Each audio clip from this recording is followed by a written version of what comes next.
Mr Deputy President. I speak in response to, and I take note of, Senator Wong's inaccurate and misleading statements in response to Senator Hanson's questions. The Ukraine conflict does not affect coal-fired electricity prices in this country because our domestic coal-fired power stations have long-term price contracts. They are not subjected to the spot international prices.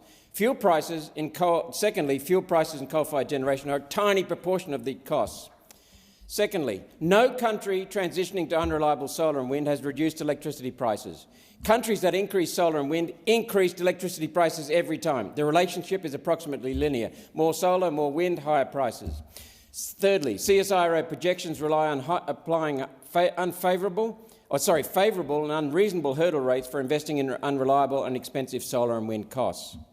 CSIRO cost assessments of solar and wind do not include construction costs, the roads, the bridges, etc. coming in, disposal costs every 10 to 15 years, which is 3 times for the equivalent life of a coal-fired power station, new offshore turbines so big that they have to build ships dedicated to moving them, cost of the ships not included, batteries essential for continuity of supply in wind and solar, not needed for coal, an extra $100 billion on solar and wind that are not included in the costings.